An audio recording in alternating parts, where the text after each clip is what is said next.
Je veux aujourd'hui évoquer un sujet dont on parle très peu et pourtant il influence profondément ta trajectoire entrepreneuriale.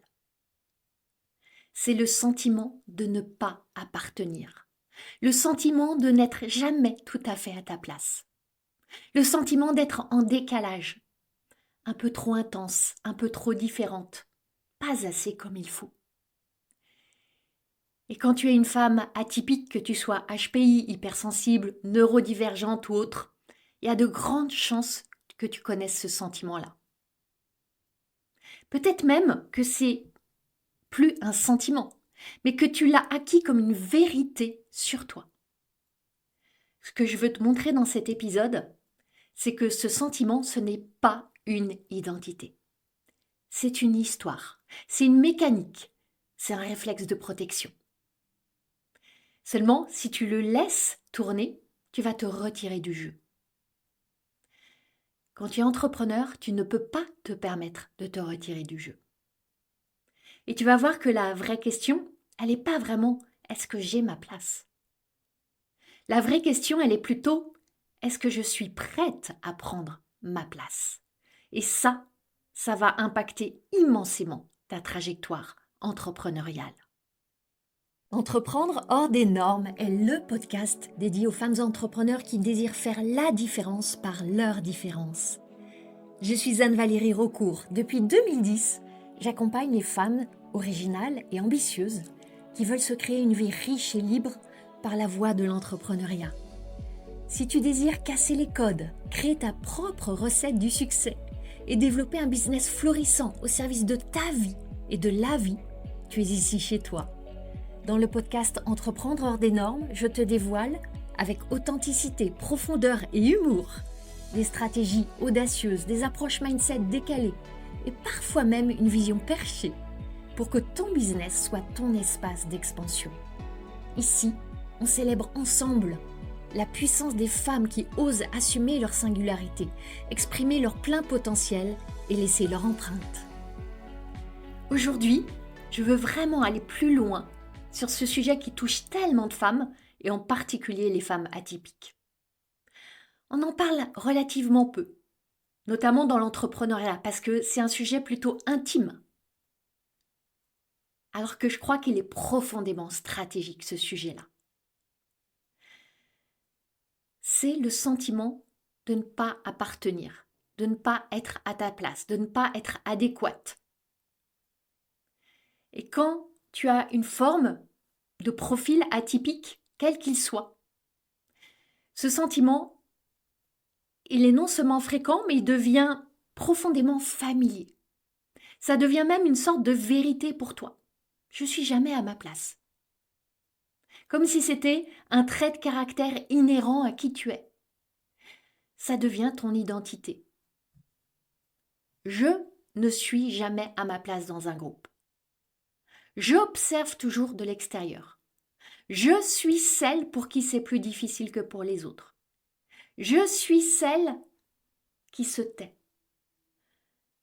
Je suis celle qui a des difficultés avec l'insertion dans un collectif. Toutes ces narrations, elles parlent d'une identité que tu t'es forgée. Aujourd'hui, je veux vraiment qu'on démonte ça ensemble.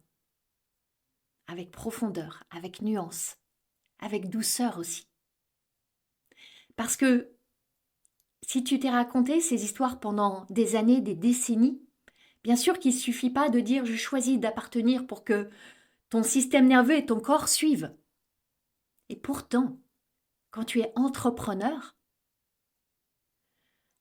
il y a un jour où tu ne peux plus vraiment ne pas la prendre cette place, ne pas la prendre cette décision préliminaire. Ce thème est tellement important que quand j'ai commencé à le travailler pour t'offrir cet épisode de podcast, j'ai réalisé que ça a à être 2 épisodes de podcast. Parce que c'est dense, parce que c'est intense, parce que je crois que ça sera précieux d'avoir un temps d'infusion avant le premier épisode pour aller vers le second. Parce que si je mets tout dans un épisode, il va être extrêmement long. C'est déjà ma tendance de t'offrir des longs épisodes. et je veux que ça reste digeste, que ça reste relativement léger, même si les sujets que j'aborde sont pour la plupart du temps assez denses et intenses.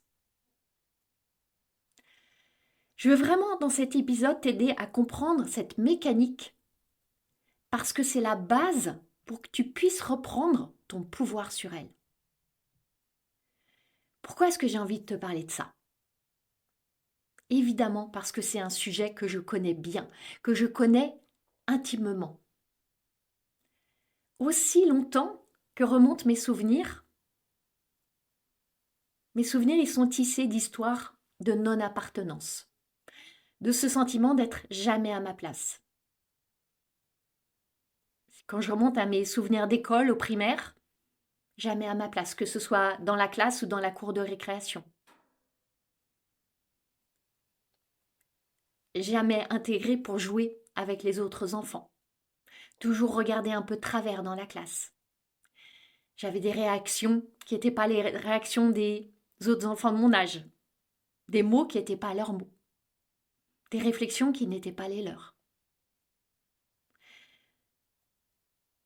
En dehors de l'école, je prenais des cours de guitare, des cours de tennis. Pareil, jamais à ma place. D'ailleurs, très vite, j'ai détesté toutes les activités sportives en groupe parce que je ne pouvais pas me créer ma place dans un groupe. Qu'on parle de volley, de handball, de basket, j'ai toujours détesté ça. Comment prendre ma place dans un groupe où je dois contribuer à faire gagner le groupe ? C'était ce que je me disais à l'époque. J'étais peu invitée chez des amis. Chez des amis où tout le monde semblait tellement s'égayer aisément. C'était tellement beaucoup plus difficile pour moi. Et ça m'a suivie, adolescente, jeune adulte. Et je m'en suis accommodée, parce qu'il fallait bien. Alors, tu connais sans doute toutes les stratégies d'adaptation, voire de suradaptation. Ou alors tu te mets en retrait, ou alors tu fuis selon les situations. J'avais aussi une autre manière de trouver ma place qui à l'école fonctionnait mais ne fonctionnait pas. Par exemple, c'est d'être brillante, d'être première de la classe. C'est une manière de prendre sa place, de se positionner par rapport à la maîtresse, au maître. Mais évidemment, vis-à-vis des camarades, la plupart du temps, ça ne marche pas. Quand tu es à l'école, en général, les premiers de classe, ils ne sont pas très bien vus. Et c'était ma position. Mais c'était aussi ma manière de trouver ma place dans ma famille, et c'est un autre sujet. Quand je suis devenue entrepreneur en 2010, là, ça s'est corsé. Parce qu'avant, pendant mes 16 années, dans le monde du salariat, je trouvais ma place en étant excellente, en dépassant tout ce qu'on me demandait, en étant ultra performante. Et c'est une manière de trouver sa place dans le monde corporate. Maintenant, en devenant entrepreneur, j'ai vite compris que j'avais vraiment à me créer ma place. Et là, il y avait deux options qui s'offraient à moi. Soit je choisissais la voie qui était finalement la voie de la facilité immédiate, mais de la difficulté au long cours, celle de rester seule, de décréter que c'est trop dur pour moi de m'insérer dans des groupes, de rester attachée à cette identité, et c'était la mort assurée de mon parcours entrepreneurial. Seconde option, et je l'ai vite compris, pour réussir, personne ne me donnerait ma place. Et quand je dis que ma place, je parle de ma place sur mon marché, ma place auprès de mes pairs, ma place dans des groupes, ma place dans des réseaux. Et à chaque endroit, tu le sais, ta place, tu as à la créer. Personne ne va te la donner, personne ne t'attend. Et je préfère parler de créer ta place plutôt que de prendre ta place. Prendre, il y a comme si tu devais la prendre à quelqu'un d'autre, l'arracher, te battre. Non, je préfère ce verbe de créer. Et ce chemin-là, j'ai marché dessus, pas à pas. Est-ce qu'il a été facile ? Non, absolument pas. Néanmoins, c'est absolument aussi nécessaire de le faire. Et c'est pour ça que je peux te parler, parce que je l'ai vécu de l'intérieur et je le vis encore dans certaines situations. de ces moments que vivent beaucoup de femmes, en particulier les femmes neuroatypiques. Ces moments que tu as peut-être déjà vécu et que tu vis peut-être encore. Tu te retrouves dans une salle, par exemple, qu'elle soit réelle, en présentiel ou une salle virtuelle. C'est une salle où tu projettes que c'est une salle de haut niveau, avec des esprits brillants. Et là, tu écoutes, tu observes, tu captes, tu ressens. Tu vas commencer à comparer, à analyser, à jauger et à juger. Et tu vas commencer à te dire, je suis pas comme elles. Elles sont différentes, je suis différente. Elles ont des choses en plus que j'ai pas. J'ai des trucs en moins par rapport à elles. Et là, en général, tu es très doué pour sauver les apparences. Tu souris, tu assures une présence, tu vas prendre plein de notes, tu vas peut-être même te forcer à prendre la parole, pour prendre ta place en prenant la parole. Mais intérieurement, c'est un capharnaüm. C'est une lutte, tu te sens petit, tu es ramené à ce sentiment d'inadéquation, d'inadaptation que tu détestes tellement ressentir. Il y a l'imposture qui revient. Cette question, mais qu'est-ce que je fais là? Et ce qui se joue là, c'est ton histoire d'appartenance. C'est ton passé qui se met à parler. Et il murmure pas dans ces moments-là, il crie. C'est le réveil de la petite fille qui était tellement en décalage à l'école, de l'adolescente qui se sentait vraiment pas comme les autres, de la jeune femme qui a commencé à sentir à quel point elle était tellement intense. Et là, c'est ces versions de toi du passé qui commencent à prendre les rênes et à guider, à dicter ton attitude maintenant. Et dans ces moments-là, si tu ne fais pas un choix conscient de réécrire ces histoires, de te raconter d'autres histoires, eh bien tu vas te taire, tu vas te faire toute petite, tu vas t'exclure du cercle. Et là, tu oublies. Tu oublies que celle que tu es devenue, elle est capable, elle est tellement capable. Et c'est là que tellement de drames se jouent. C'est là que des micro-abandons vont commencer à tisser une trame vers un grand abandon pour beaucoup de femmes entrepreneurs. Cet épisode t'invite à réfléchir autrement. Et maintenant, je veux t'aider à aller encore plus loin. Une clé absolue du succès, c'est de maîtriser l'art de vendre avec puissance et certitude. Dans la formation offerte Comment doubler tes prix et obtenir encore plus de oui, tu vas découvrir comment vendre sans t'épuiser et en incarnant pleinement ta valeur et ton niveau d'excellence. Et le meilleur, c'est que c'est la voie pour attirer tes meilleurs clients. Le lien pour bénéficier de cette formation offerte est dans la description du podcast ou envoie-moi le mot doubler en message privé sur Instagram. Tes prochains clients premium sont juste là. Et cette formation te dit comment les toucher. Alors maintenant, savoure. Ce sentiment de ne pas avoir ta place, de ne pas être à ta place, de ne pas appartenir à l'espace, il a des conséquences. Tu vas te retirer du jeu.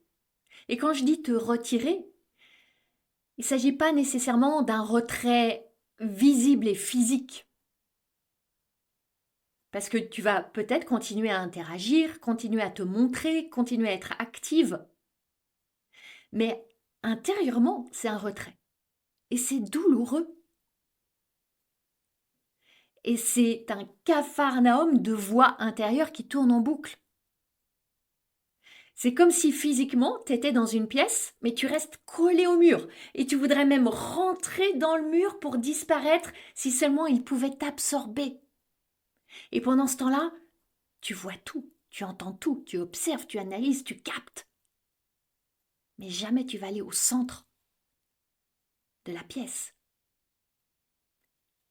C'est un sabotage silencieux. Et c'est un sabotage dangereux. Parce que quel que soit l'espace dont on parle, que ce soit une formation, un accompagnement, un mastermind ou ta place dans un réseau, ta place dans une communauté, ta place sur ton marché, tu te prives exactement du potentiel qui est là pour toi.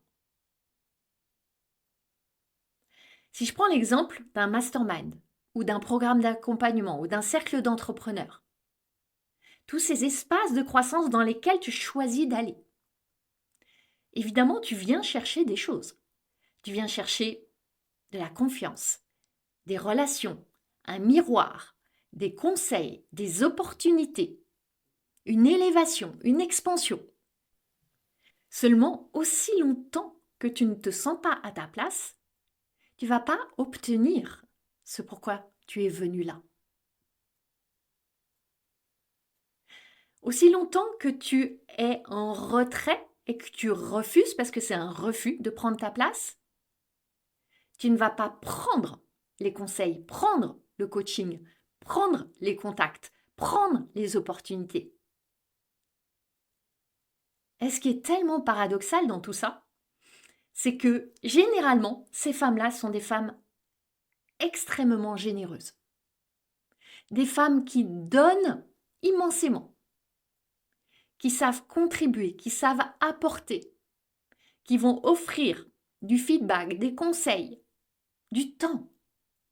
Mais dès qu'il s'agit de demander un conseil, demander un avis, demander un soutien, dès qu'il s'agit de se faire voir et de recevoir, là ça bloque. Et ce qui est fascinant dans ce schéma-là, c'est que ton cerveau, il va fabriquer des histoires extrêmement cohérentes pour aller justifier ce malaise. Parce que oui, c'est un malaise. Et tu le sais, ton cerveau, il déteste les décalages et les vides de sens. Donc il va chercher à donner du sens. Et il va te proposer tout un tas de raisons très cohérentes pour justifier ce malaise. Mais évidemment, moi je suis pas assez avancée par rapport aux autres. Moi, j'ai pas leur facilité d'expression. Moi, je n'ai pas leurs compétences. Moi, je ne sais pas vendre comme elles. Moi, je rame. Moi, j'ai pas leur parcours, leur expérience, leur diplôme. Moi, je.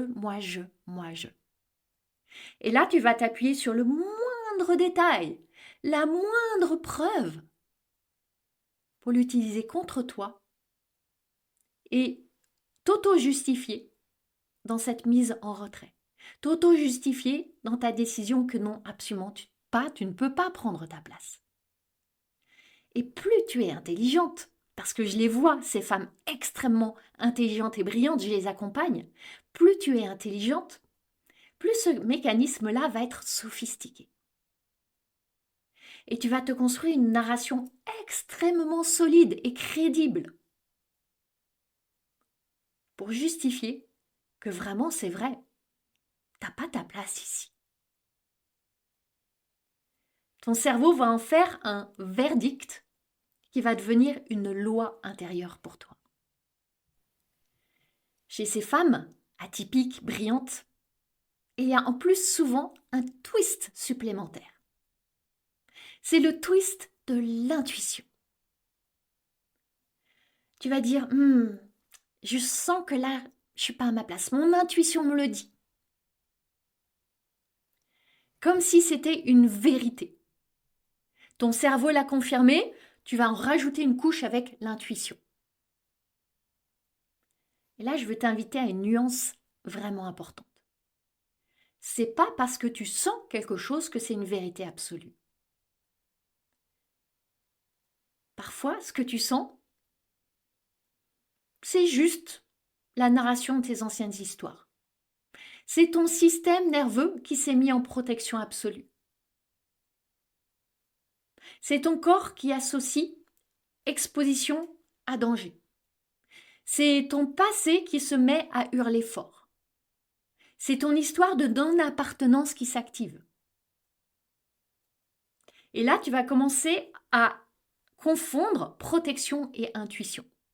Et tu vas fuir ces espaces de transformation pour tout ce que tu es venu chercher en tant qu'entrepreneur, pour l'expansion de ton business, mais aussi de transformation personnelle, parce que c'est de ça qu'il s'agit ici aussi. Observe bien ce qui se joue. Quand tu l'écoutes, ce « je ne suis pas à ma place », très concrètement, dans un groupe, tu vas être en mode spectatrice. Si tu as été une ancienne bonne élève, le mode bon élève va très probablement se réactiver. Tu vas être avec ton carnet, tu vas prendre plein de notes, ton ciboulot va fonctionner en mode turbo, tu vas tout décortiquer, tout analyser, tu vas être très sérieuse. Et tu vas surtout pas vouloir ouvrir la moindre porte à ta vulnérabilité réelle. Tu vas éviter de poser des vraies questions. Peut-être que tu vas poser des questions, mais des questions de tactique, de stratégie, de surface. Tu ne vas pas évoquer tes vraies difficultés.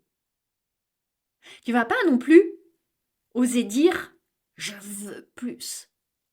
J'ai un grand succès à célébrer. J'ai une grande ambition à annoncer.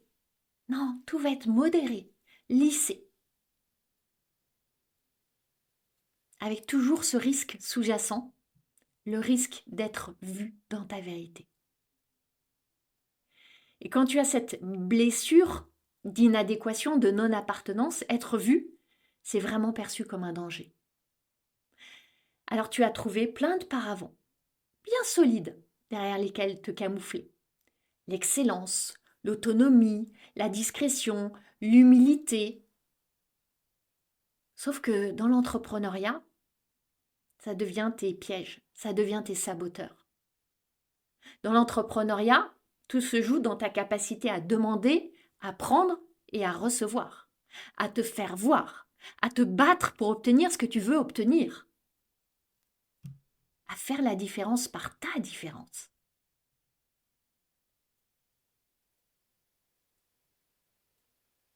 Observe tous les endroits où tu te sors du jeu. Et ça peut être subtil, ça peut être sournois. Que ce soit sur les réseaux sociaux, dans des réseaux dans la vraie vie, dans des cercles auxquels tu appartiens, avec ta communauté, avec tes mentors, tes coachs, auprès de tes clients, auprès de tes prospects.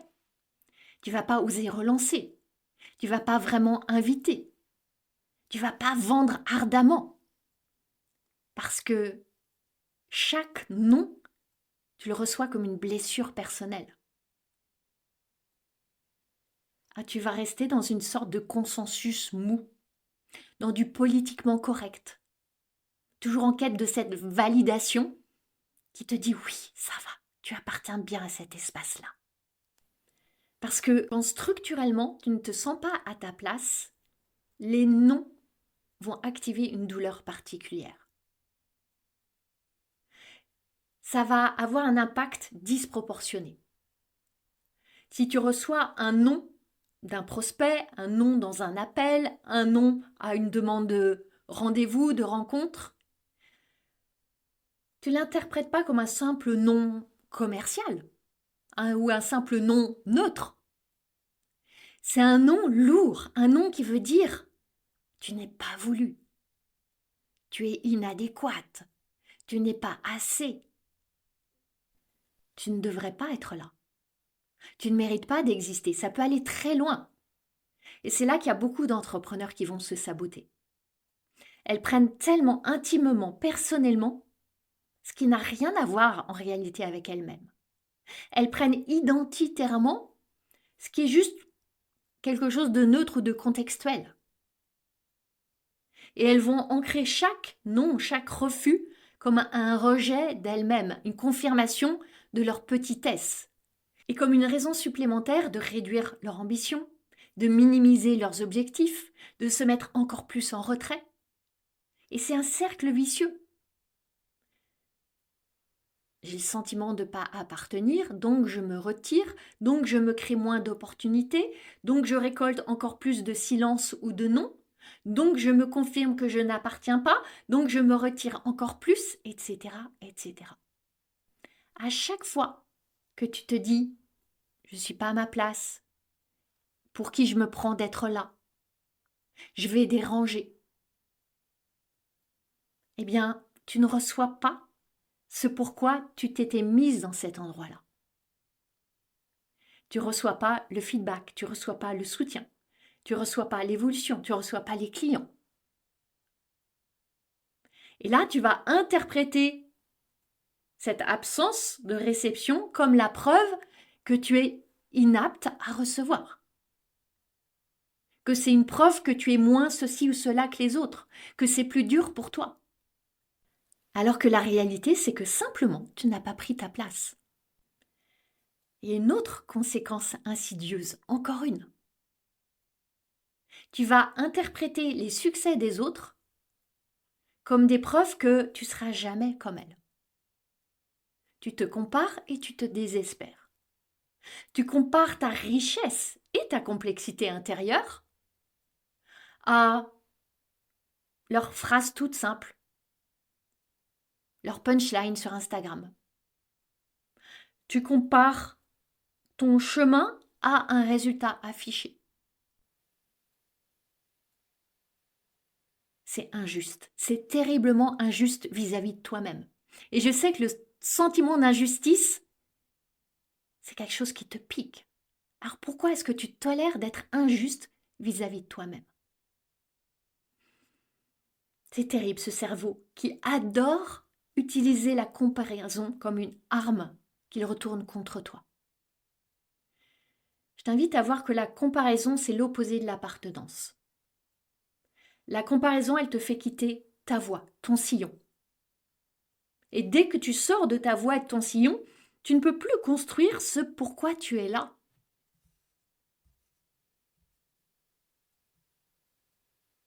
C'est comme si tu prends la route, tu as un GPS, tu as mis ta destination dans le GPS, la route est tracée. Tu sais que le GPS, il est fiable, mais tu vas sans cesse tourner la tête pour regarder la voiture à côté, la voiture devant, tu regardes dans le rétro la voiture derrière, tu te dis que tu vas trop vite, pas assez vite par rapport aux autres.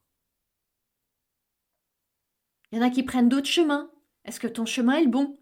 Et à force de tourner la tête dans tous les sens, tu risques de finir dans le fossé. Ou alors tu vas décider de suivre une autre voiture et c'est absolument pas ton chemin. Et tu vas pas arriver à ta destination.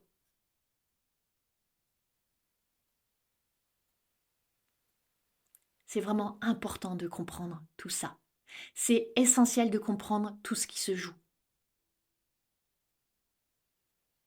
Je veux vraiment que cet épisode commence à dessiner une nouvelle trajectoire d'appartenance pour toi. Comme je te le disais au début de cet épisode, ces clés de compréhension, elles vont loin. On touche à des choses profondes. On dépasse amplement quelques discours sur des stratégies ou des tactiques. Et pour autant, c'est intimement lié. Parce que c'est là le ferment de ta capacité à évoluer, à grandir et à avoir l'expansion à laquelle tu aspires. C'est la raison pour laquelle j'ai décidé de laisser un temps d'intégration, un temps d'infusion et de scinder ce sujet en 2 épisodes. Dans le prochain épisode, dans une semaine, je te donnerai les 4 piliers pour créer ou consolider ton sentiment d'appartenance. Alors je t'invite vraiment à être à l'affût du prochain épisode. Et tu l'as compris, ce sentiment d'appartenance, c'est pas un sentiment venu de nulle part. Très souvent, il vient de ton histoire, de ton passé. Donc, il est fait de quoi? Une collection de pensées qui ont été ravivées, répétées, confirmées et que tu peux décider de changer. Quand je vois toutes les femmes qui rejoignent le Mastermind Paradoxe, elles ont pris cette décision première. se sentir prêtes. Décider qu'elles sont prêtes à entrer dans cet espace, à jouer le jeu de cet espace, à y appartenir, même avec le cœur qui bat très fort, qui bat la chamade, même avec le doute, avec leur intensité. Parce que c'est le seul espace d'évolution pour des entrepreneurs brillantes et ambitieuses où ton intensité est normalisée. Où intensité rime non seulement avec normalité, mais aussi avec chance, avec différence, avec potentiel, avec expansion, avec jubilation. Pour moi, c'est vraiment difficile d'aller dans beaucoup d'espaces où on reste à la surface, où il y a des blablas, où les gens s'écoutent parler. Très difficile. Je suis très intolérante et très impatiente avec tout ça. Et c'est une des raisons pour lesquelles j'ai voulu cet espace où on va dans la profondeur, où on ose des nuances, de la subtilité, où il y a un cadre très clair, très ferme, que je garde avec beaucoup de radicalité, oui j'ose le dire, pour pas que ça soit à aucun moment le café du commerce. Parce que je veux toujours offrir aux femmes que j'accompagne exactement l'expérience que moi-même j'aimerais tant trouver ailleurs et qu'il est rarissime de trouver. Chaque femme qui rejoint le Mastermind Paradoxe vient comme une femme qui manquait précisément à cette pièce, qui vient sublimer cet espace. Alors si tu sens que c'est ton moment de venir sublimer l'espace du Mastermind Paradoxe, je t'invite à découvrir toute la puissance du processus de paradoxe et à poser ta candidature. Je sélectionne soigneusement, rigoureusement chaque femme qui rentre dans Paradoxe. C'est ma mission vraiment de veiller à la très grande qualité de l'espace et ça passe par un filtrage. Si tu sens que c'est ton moment, pose ta candidature et on verra ensemble si cette expérience de haut vol est l'expérience pour toi, maintenant. On se retrouve la semaine prochaine pour la suite de cet épisode de podcast avec les 4 piliers pour créer ou consolider ton sentiment d'appartenance dans les prochains jours, prochaines semaines et prochains mois. D'ici là, magnifique fin de semaine à toi.